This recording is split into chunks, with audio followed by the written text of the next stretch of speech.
이제 저희는 마지막으로 딜리버리 챕터 하나를 이야기를 드려보도록 하겠습니다. 자, 결국 여러분들이 이제 전달을 하셔야 되는데 그 과정에서 아까 스피치, 말하는 것과 이미지, 보여지는 두 가지가 존재한다. 이렇게 이야기 드렸죠. 저는 딜리버리 파트에서 꼭 말씀드리고 싶은 게 이 메시지보다는 메신저를 팔아야 된다라는 이야기를 드리고 싶습니다. 그러니까 메시지라고 하면 여러분들이 말하는 내용인데요. 메신저라고 하면 그걸 내용을 전달하는 여러분들이거든요. 그게 더 중요해요.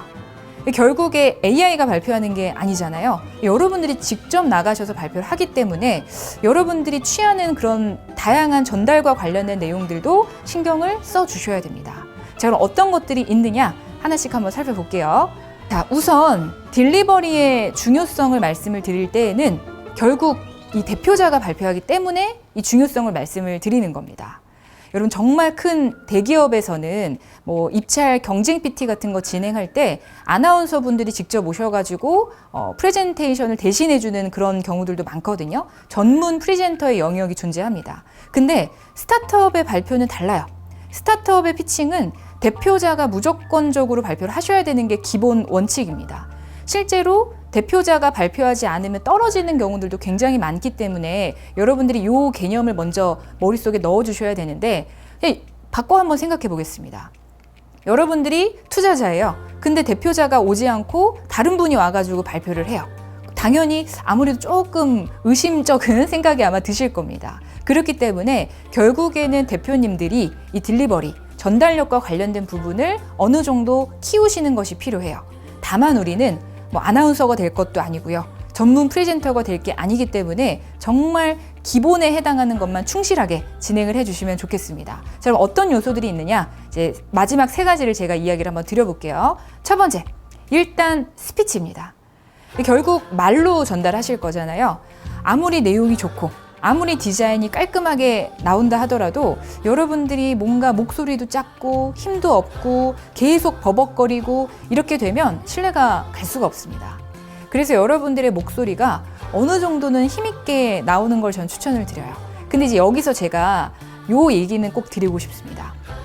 질문을 또 많이 하세요. 사투리를 쓰는데 괜찮을까요?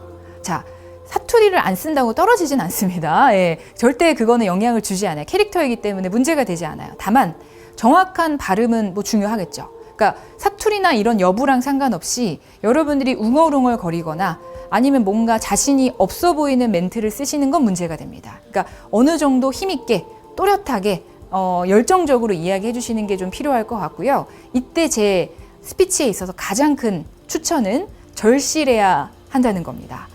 여러분들이 발표하실 때 저는 이제 제가 스타트업도 해봤고 다시 지금 평가도 하고 있잖아요. 기업가 정신이 드러나시는 분들이 있고요. 그냥 설명회 온 것 같은 분들도 있어요. 그냥 아이템에 대해서 설명하는 자리가 아닙니다, 여러분. 피칭은 여러분들이 그 아이템을 설명을 하면서 필요한 거를 요청하는 자리예요. 투자를 해달라, 정부 지원 사업 지원금을 달라 라고 이야기하시는 자리입니다. 당연히 절실해야 되고 우리 아이템이 너무 좋은데 설명할 방법이 없을 정도로 이야기가 나오셔야 돼요. 그래서 그런 부분들이 어필될 수 있는 스피치가 나왔으면 좋겠습니다. 이게 첫 번째로 제가 딜리버리에서 전달드리는 방법이었어요. 자, 두 번째, 목소리, 연출, 열정적인 스피치 좋습니다. 자, 이게 어느 정도 충족이 되면 이제 두 번째로 여러분들이 신경 쓰셔야 되는 항목은 바로 이미지겠죠. 자, 이미지 같은 경우에는 여러 가지가 있습니다. 예를 들면 외적인 이미지부터요, 표정 연출부터요, 자세와 태도부터 여러 가지가 있어요. 일단 첫 번째, 외적인 연출은 당연히 단정한 복장을 입으셔야 됩니다. 스타트업 분들이 넥타이까지 딱 매고 정장 입고 발표하시는 거는 조금 너무 답답하고 경직된 느낌을 줍니다. 그래서 비즈니스 캐주얼 정도면 충분한데 더 좋은 건 당연히 스타트업의 상징, 후드 집업에 우리 회사 로고 박혀 있는 흰복을 입고 발표하시는 걸 추천을 드립니다. 자, 그리고 표정 역시도 발표 잘하시는 분들 보면 무대에서 항상 굉장히 표정이 자연스럽거든요. 그러니까 제가 요 얘기는 꼭 드리고 싶어요. 많은 분들이 약간 특히 이제 약간 엔지니어 출신이시거나 발표가 익숙하지 않으신 그런 분들이요. 표정이 딱딱해요. 발표를 많이 안 해보셔서. 근데 나는 원래 그래라고 이야기를 많이 하시거든요. 여러분, 그 5분의 시간은 정말 전략적으로 쓰셔야 돼요. 나는 원래 그래라는 건 없습니다. 그래서 표정도 연출을 하셔서 반드시 너무 딱딱하거나 화나 보이는 퉁명스러운 그런 느낌이 아니라 자연스럽게 연출될 수 있도록 유지를 해주시면 좋을 것 같습니다. 자, 자세와 태도 역시도 마찬가지인데요. 조금 더 기본 자세를 깔끔하게 손을 막 헐렁헐렁 한다든지 머리를 계속 만진다든지 이런 느낌이 안 나올 수 있도록 연출해 주시면 좋겠습니다. 자, 이제 마지막 세 번째가 남았습니다. 마지막 세 번째는 바로 질의응답입니다. 이 질의응답 같은 경우에 이제 여러분들이 발표를 하실 때 피할 수가 없어요. 기본적으로 질의응답은 발표 시간이 5분이면 똑같이 5분이거나 발표 시간이 5분일 때 10분이거나 더 많은 경우들도 되게 많습니다. 그래서 질의응답도 적절하게 대처할 수 있는 방법이 필요하거든요. 근데 많은 분들이 일단 우리 아이템에 진심이다 보니까 질의응답 때 공격적인 질문이 나오면 같이 감정적으로 대응하는 경우들이 많습니다. 여러분들 질의응답 때 감정적으로 대응하시면 이제 끝나는 거예요. 안 됩니다. 다시 1년 뒤에 그 지원사업 다시 도전하셔야 돼요.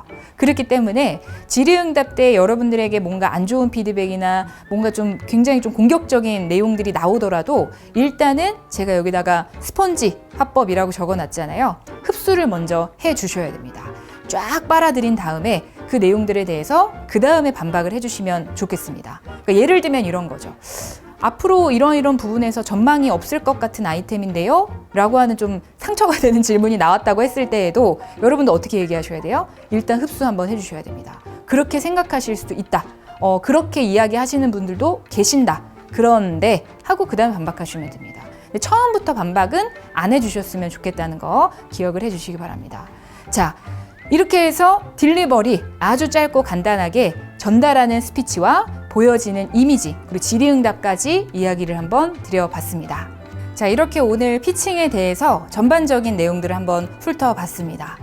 이제 여러분들이 지금까지 하셨던 피칭에서 문제점이 어떤 것들이 있었는지 아마 조금은 알게 되시지 않았을까 생각이 드는데요.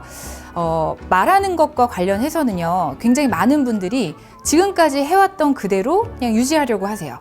피칭이라고 하는 것도 기존에 그냥 사업계획서를 복사 붙여넣기 하셔서 쓰게 됩니다. 근데 이제부터는 여러분들이 피칭에 대한 전략을 따로 오늘 배우신 내용들 바탕으로 전략적으로 짜셔서 정말 이 여러분들의 목표 달성 있죠. 합격, 지원사업 합격, 경진대회 수상, 그리고 나아가서는 투자유치 성공을 통해서 정말 궁극적인 여러분들의 사업 성공을 꼭 이루어내셨으면 좋겠습니다. 세상을 바꾸는 건 결국 사람이지만 그 사람을 바꾸는 건 교육이라고 생각합니다. 오늘 제 교육을 받으신 이 영상을 보고 계시는 모든 분들께서 세상을 바꾸는 그런 사람이 되시면 좋겠고요. 여러분들 머릿속에 피칭, 도대체 어떻게 해야 되지? 하고 이렇게 꺼져 있었던 전구가 이제부터는 환하게 빛나는 그런 날들이 가득하시면 좋겠습니다. 혹시라도 궁금하신 사항이 있으시면 언제든지 제 이메일로 연락 주시면 제가 피칭과 관련해서 성심성의껏 답변을 드리도록 하겠습니다. 너무 고생 많으셨고요. 지금까지 저는 피칭 스타 주제로 강의 진행한 스타트런의 대표 지효선이었습니다. 감사합니다.